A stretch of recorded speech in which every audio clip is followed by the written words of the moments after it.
Halo, saya Hernando Arya.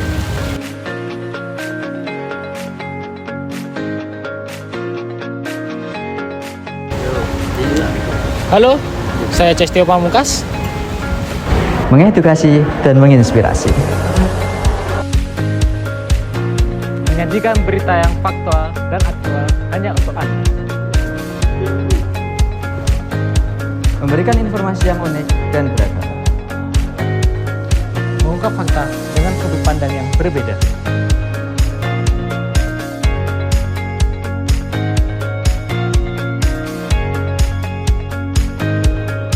Saksikan hanya di Great News.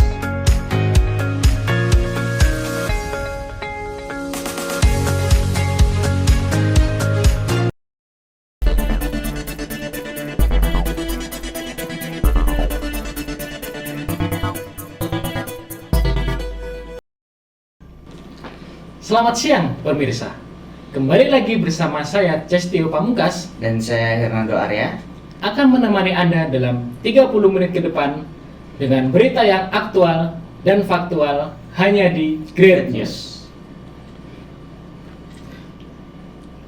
Pemirsa, puluhan pengendara di Ring Road Selatan, Dongkelan, Bantul terjaring razia dalam gelaran Operasi Patuh pada tanggal 24 Juli 2024. Pengendara yang dianggap melanggar ditindaklanjuti oleh petugas kepolisian. Antrian pengecekan surat-surat dan standar berkendara terjadi di Ring Road Selatan, Dongkelan, Bantul. Dalam operasi yang digelar oleh Polres Bantul ini, puluhan pengendara sepeda motor terjaring razia karena dianggap melanggar tata tertib berkendara. Satu persatu pengendara diminta menunjukkan surat-surat berkendara, seperti SIM dan juga STNK. Kebanyakan pelanggar mengaku lupa membawa surat-surat tersebut. Kesalahan saya banyak. Ada 3. Nama SIM nggak ada. SIM ada semua surat di lengkap. Cuma di rumah tinggal. Ketinggalan. STNK sama KTP-nya juga di rumah. KTP-nya. Gitu. Operasi Patuh 2024 di Bantul dilakukan di beberapa titik yang merupakan tempat dengan angka kecelakaan yang tinggi. Jadi kita mau memperbaiki perilaku masyarakat dalam berlalu lintas, khususnya adalah etika ataupun tata tertib berlalu lintas di jalan, supaya tertib berlalu lintas, kemudian meminimalisir terjadinya pelanggaran, sehingga angka kecelakaan lalu lintas yang terjadi di wilayah Bantul itu turun. Operasi Patuh sendiri digelar oleh Korlantas Polri 14 hari, dimulai dari tanggal 15 sampai 28 Juli 2024. Jihad Muhammad Iqbal melaporkan.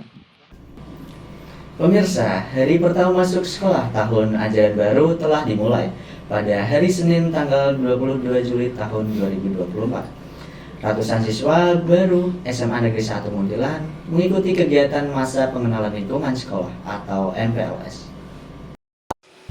Hari pertama masuk sekolah tahun ajaran baru diadakan secara serentak di wilayah Jawa Tengah pada tanggal 22 Juli tahun 2024. Tak terkecuali dengan SMA Negeri 1 Muntilan yang juga mengadakan kegiatan MPLS atau masa pengenalan lingkungan sekolah. Ratusan peserta didik baru tampak berbondong-bondong memasuki gerbang SMA Negeri 1 Muntilan. Mereka terlihat antusias mengikuti kegiatan MPLS. Bagaimana tanggapan Anda setelah libur panjang dan memulai kegiatan MPLS?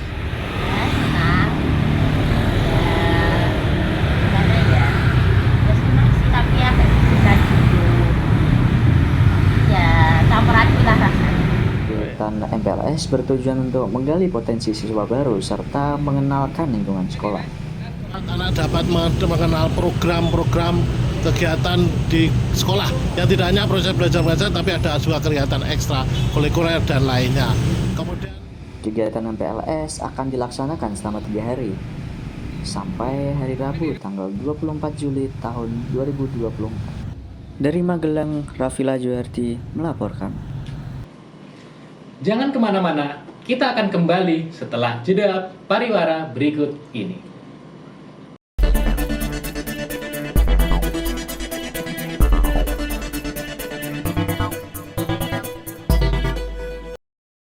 Kebahagiaan dan keseruan dimulai dengan Oreo.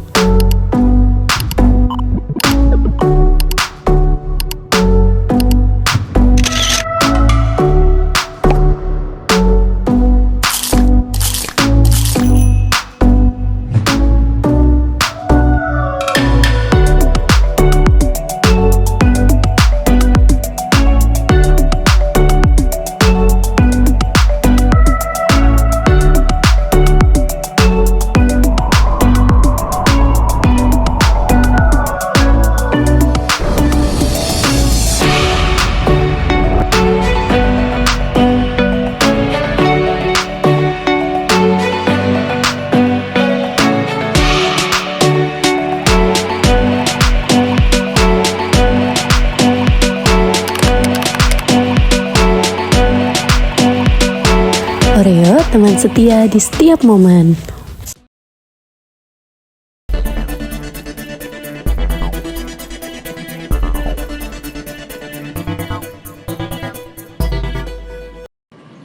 Kembali lagi bersama kita.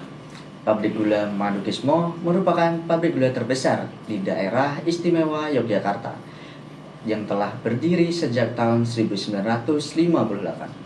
Namun, beberapa tahun terakhir, pabrik ini mulai menimbulkan polemik bagi warga sekitar.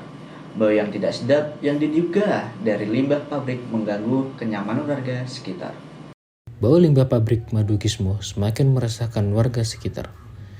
Bau menyengat yang diduga berasal dari limbah pabrik telah mengganggu kehidupan sehari-hari masyarakat sekitar. Bau menyengat tersebut menyebabkan ketidaknyamanan dan keluhan dari masyarakat setempat. Baunya lumayan ya, Bu? Ya, kan Yang sebelah sana.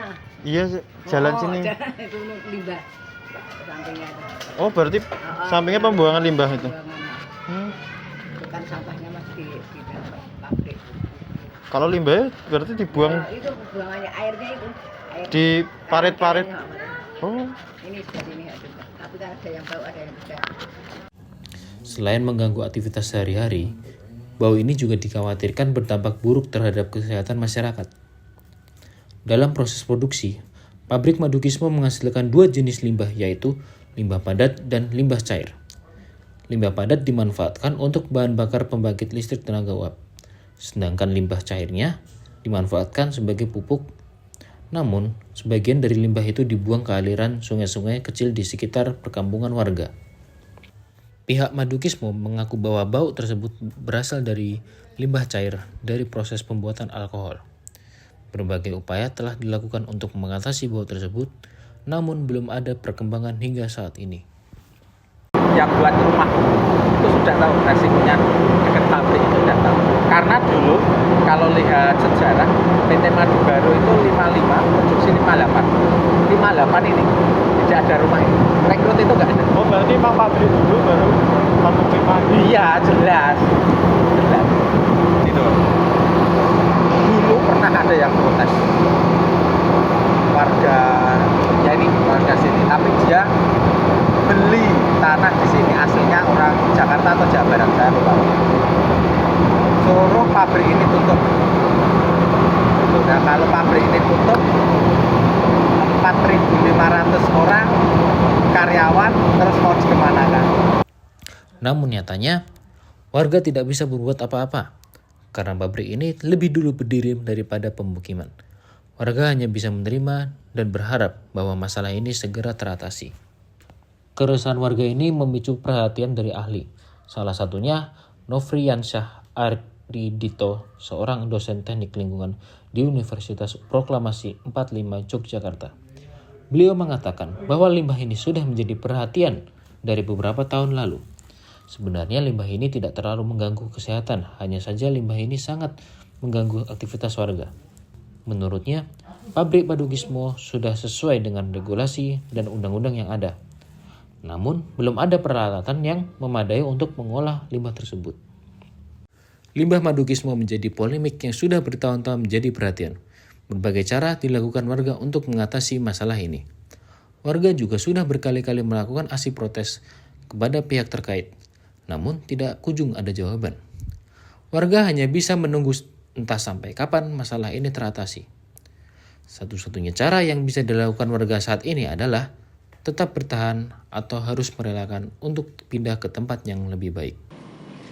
Jangan kemana-mana, kita akan kembali setelah jeda pariwara berikut ini.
Pemirsa, balap liar merupakan kegiatan yang menimbulkan keresahan bagi warga sekitar.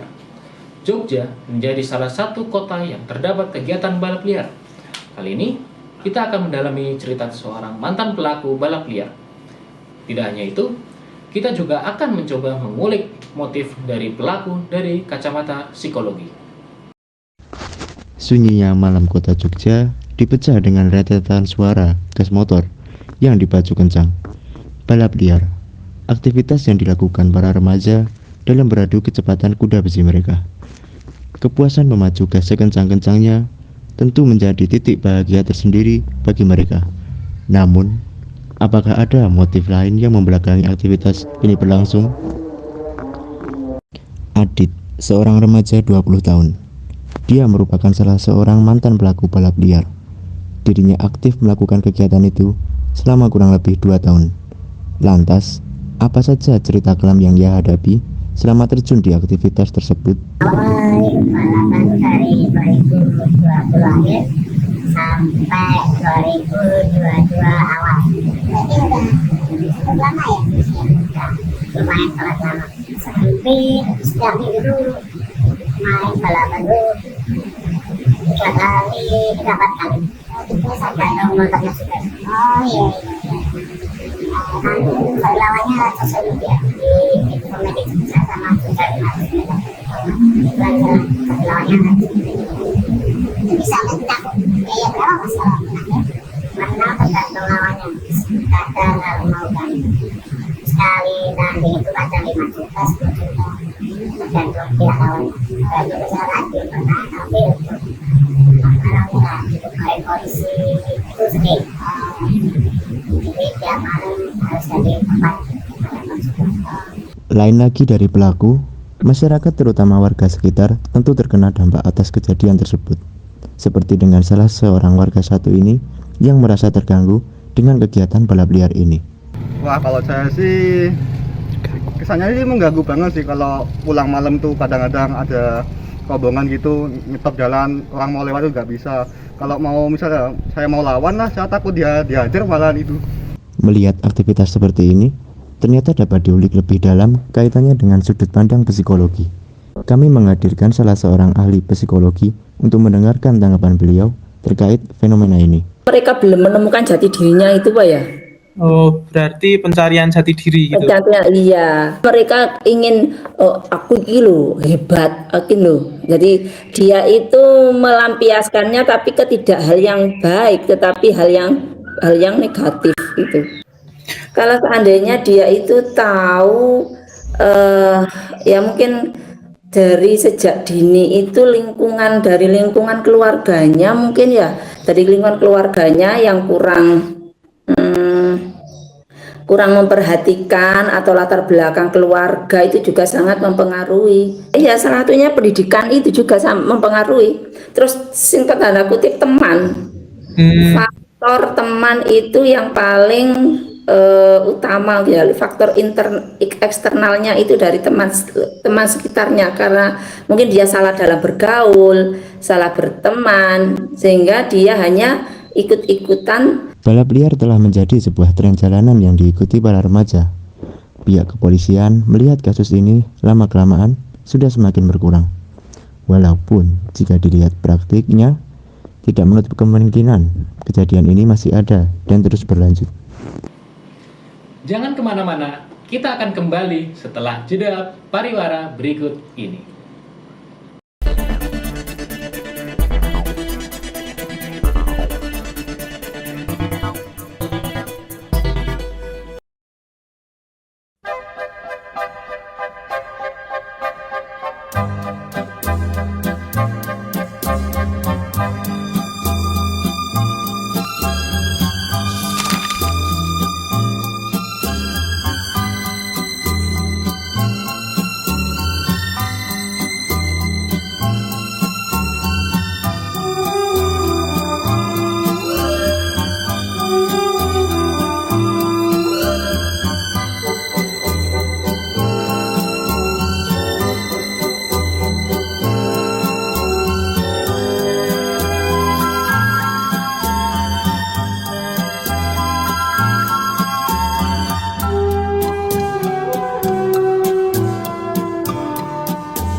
Keraton Yogyakarta kembali menggelar acara Grebek Syawal pada Kamis 14 April 2024. Acara ini selalu diadakan setiap hari raya Idul Fitri dan masyarakat sangat berantusias saat berebut isi gunungan. Gunungan yang berisi hasil bumi diarak dari pagelaran Keraton Yogyakarta menuju Masjid Gede Kauman. Prajurit bersenjata Keraton Yogyakarta juga turut serta mengawal gunungan. Para prajurit berbaris dan menembakkan senjata ke atas sebagai seremonial acara. Setelah sampai di Masjid Gede Kauman, gunung didoakan dan dibagikan kepada warga. Gunungan ini dipercaya mempunyai berkah sehingga warga rela berdesakan untuk mendapatkan isi gunungan. Kesan-kesan terhadap acara ini? Seneng banget, kata orang zaman kuno, orang tua zaman dulu itu namanya ngalap berkah. Ini loh Mas, ambil ini, ngalap berkah, berkah barokah. Luar biasa, Masya Allah banget. Awalnya cuma pengen lihat-lihat gitu Mas, tapi ternyata adat budayanya bikin tertarik gitu Mas. Jadi kayak pengen eksplor lebih jauh. Iya. Dari Yogyakarta, Faiz Deva melaporkan. Wah, acara Grebek tadi yang ada di Jogja tentunya seru sekali ya. Iya, betul sekali. Apalagi selain di Jogja, ada juga grebek yang berada di Magelang. Jika tadi grebek di Jogja berisi dengan hasil bumi, di Magelang warga justru merebutkan gunungan berisi ketupat. Warga sangat berantusias merebutkan gunungan ketupat tersebut. Gunungan ketupat setinggi 3 meter kembali diarak di Dusun Dawung, Banjarnegoro, Mertoyudan, Magelang. Uniknya, ketupat tersebut tidak diisi dengan beras, melainkan dengan uang. Setelah didoakan di masjid, gunungan diarak mengelilingi dusun. Setelah itu, gunungan direbutkan oleh warga. Bagaimana tadi perasaan saat ngambil ketupat? Seru Mas. Gimana ya? Satu kampung sama kampung lain itu udah diguyup satu bersama di acara Grebek Ketupat ini Mas. Warga menganggap gunungan ketupat merupakan wujud rasa syukur. Grebek Ketupat ini alhamdulillah berjalan dengan lancar. Kayak ini menjadi tradisi masyarakat kami sebagai bentuk dari rasa syukur kami sekaligus untuk mengajak kepada masyarakat kami untuk saling kembali lebih mengasihi, menyayangi. Acara ini telah berlangsung selama 14 tahun dan sudah menjadi tradisi di Mertoyudan, Magelang, Jawa Tengah. Dari Magelang, Jawa Tengah, Jihad Muhammad Iqbal melaporkan. Wah, unik sekali ya acaranya. Iya betul, tapi ada yang tidak kalah unik nih. Dari Magelang kita bergeser ke Wonosobo. Wisatawan yang biasa berkunjung untuk menikmati keindahan alam Wonosobo, kali ini ada yang berbeda. Mereka datang untuk melihat puluhan balon udara yang terbang menghiasi langit Wonosobo. Puluhan balon warna-warni menghiasi langit Wonosobo pada hari Rabu pagi 11 April. Ribuan pengunjung dari berbagai daerah memadati lapangan Desa Kembaran, Kertek, Wonosobo untuk memeriahkan festival balon pada tahun ini. Acara ini diselenggarakan oleh Pemkab Wonosobo dengan mengajak seniman balon dari Wonosobo untuk menunjukkan hasil karya terbaiknya. Kesan-kesannya buat acara ini apa? Ya, bagus banget. Nanti tiap tahun nanti bisa jalan lagi ke sini, lihat biar Wonosobo tambah maju, tambah diketahui sama orang luar Wonosobo. Acara ini menjadi acara tahunan yang selalu diadakan usai perayaan Hari Raya Idul Fitri. Pengunjung dapat menikmati rangkaian festival ini selama 10 hari ke depan dengan puncak festival di alun-alun Wonosobo. Dari Wonosobo, Irja Maulana melaporkan. Jangan kemana-mana, kita akan kembali setelah jeda pariwara berikut ini.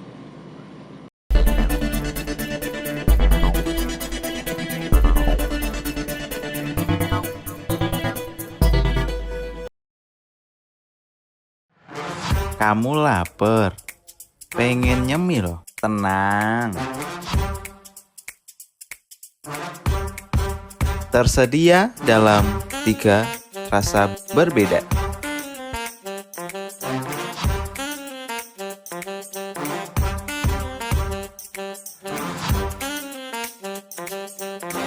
Mau rasa strawberry?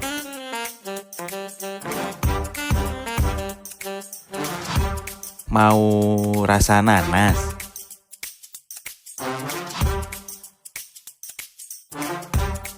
Mau rasa blueberry?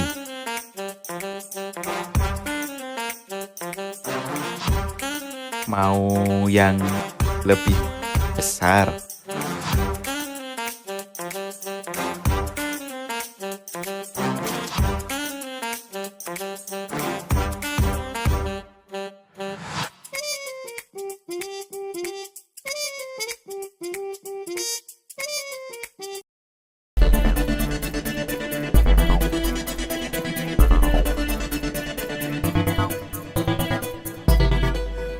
Pemirsa, kalau ngomongin kuliner, Jogja merupakan salah satu tempat dengan segudang jenis makanannya. Nah, kali ini kita akan mengintip proses pembuatan mie letek yang ada di Sandakan Bantul. Pembuatan mie ini masih menggunakan cara tradisional yang memanfaatkan sapi sebagai tenaga menggiling adonan. Jogja menjadi kota dengan segudang kuliner yang unik, menjadi warisan turun-temurun hingga menjadi legenda. Salah satunya adalah mie letek. Kali ini kita akan melihat proses produksi dari mie letek yang melegenda.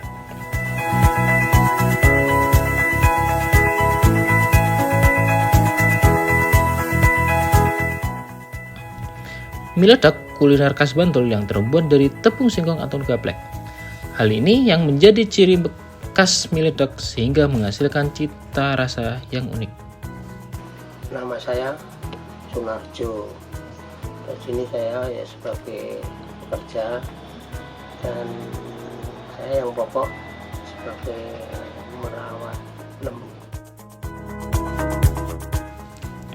Uniknya, mie letek masih diproduksi dengan cara tradisional, yaitu menggunakan tenaga sapi sebagai tenaga untuk menggiling adonan.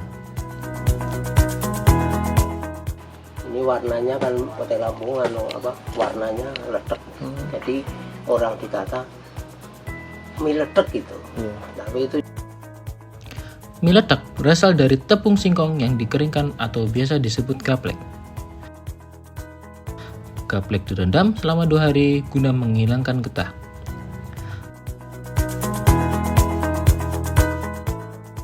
Gaplek yang telah direndam lalu ditiriskan dan didiamkan selama 1 malam sebelum digiling di keesokan harinya.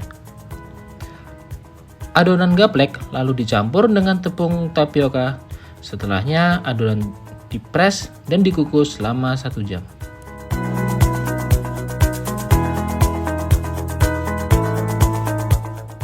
Setelah dikukus, adonan digiling lalu dicampur dengan tepung tapioka lagi menggunakan tenaga sapi selama kurang lebih 3,5 jam.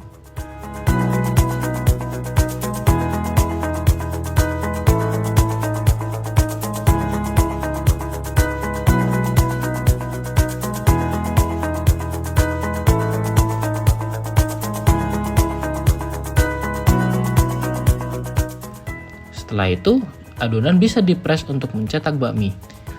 Bakmi yang sudah dipres diamkan selama 1 malam dan direndam pada esok harinya.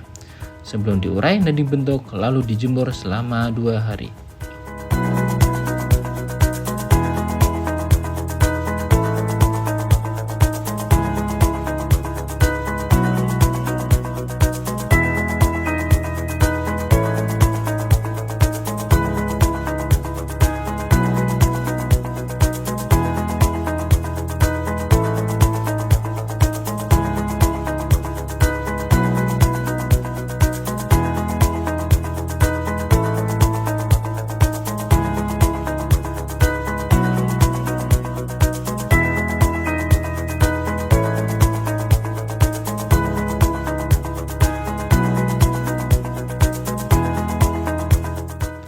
Karena masih menggunakan cara tradisional, sehingga proses produksi masih terbatas, yaitu hanya dapat memproduksi sekitar 1,2 ton dalam 1 kali produksi.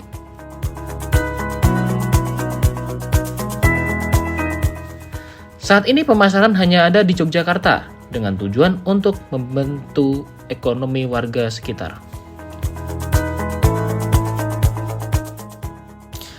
Mie letek menjadi legenda yang tak akan pernah lekang oleh zaman.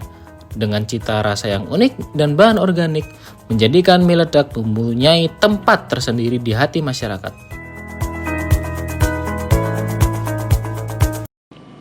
Sekian informasi hari ini. Saya Cestio Pamungkas. Saya Herando Arya Anggana. Dan segenap kru yang bertugas pamit undur diri. Sampai jumpa.